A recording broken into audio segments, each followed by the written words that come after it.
गर्भ संस्कार के कोर्स में जुड़ने से पहले कुछ ममास को कई प्रश्नों का सामना करना पड़ता है। पतिदेव कन्विंस नहीं हो रहे हैं, परिवार वाले सदस्य मना कर रहे हैं, सासू माँ कहती हैं कि हमारे ज़माने में ऐसा कुछ कहाँ था, फिर भी सब बच्चे अच्छे ही बने हैं ना। ऐसे कई छोटे मोटे प्रश्नों का सामना करना पड़ता है। अगर आपके सामने भी ऐसे प्रश्न आए हैं तो कुछ इंपॉर्टेंट बातों को ध्यान से समझने की कोशिश करिए। गर्भ संस्कार का पालन करना ये कोई नया कॉन्सेप्ट नहीं है। सदियों से ये कॉन्सेप्ट चला आ रहा है, क्योंकि गर्भ संस्कार तो सिद्धांत है ना। आप जानो न जानो, मानो न मानो, फॉलो करो न करो, आप प्रेगनेंसी में जैसा जीवन जियोगे वैसी बालक का जन्म होने वाला है। पहले के समय में सुविधाएं नहीं थी, लोगों के पास एक प्रॉपर तरीका नहीं था, पर फिर भी हमारे बड़े बुजुर्ग प्रेग्नेंट माताओं को प्रॉपर सपोर्ट देते थे, क्योंकि शास्त्रों से चली आ रही हमारी परंपराएं, रिचुअल्स प्रेग्नेंट माताओं को आज भी ये समझाती हैं कि प्रेगनेंसी के दौरान अच्छा खाना खाना, कमरे में बाल गोपाल का फोटो लगाकर रखना, अच्छी किताबें पढ़ना, नेगेटिव चीजों से दूर रहना, एक्सेट्रा एक्सेट्रा।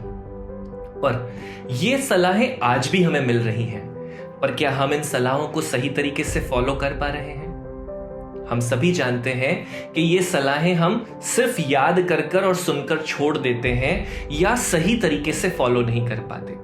और अगर कुछ माता पिता फॉलो कर भी लेते हैं तो यहाँ एक और मर्यादा आती है।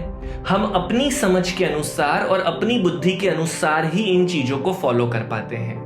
जब हम किसी एक्सपर्ट का मदद लेते हैं, उनकी सहायता लेते हैं, तो हमारा काम करने का तरीका बेहतर बन जाता है। ऑफ कोर्स स्वीकार करने वाली बात है ना ये कि हम सभी अपने परिवार में खुद एक गायनेक डॉक्टर नहीं है, चाइल्ड साइकोलॉजिस्ट नहीं है, योगा एक्सपर्ट नहीं है, डाइटिशियन नहीं है, गर्भ संस्कार के अनुभवी नहीं है। हमें अपने परिवार में से इतने सारे अनुभवियों का मार्गदर्शन खुद से तो नहीं मिल पाएगा ना। पर अगर हम अपने बेबी को बेहतर बनाना चाहते हैं तो इन सभी अनुभवियों का मार्गदर्शन प्रेगनेंसी के दौरान बेहद जरूरी है। तो हमें और अपने पूरे परिवार को साथ में मिलकर इस डिसीजन को समझना पड़ेगा कि जो फैसिलिटीज पहले के समय में नहीं थी, अगर वो फैसिलिटीज अभी मिल रही हैं तो फिर हम क्यों उसे मिस करें। पहले के समय में तो एरोप्लेन भी नहीं था ना, गाड़ियां भी नहीं थी, तो क्या हम अभी भी चलकर जाना पसंद करते हैं? अब अगर हमें सुविधा मिल रही है तो हम उस सुविधा का बेनिफिट लेते हैं।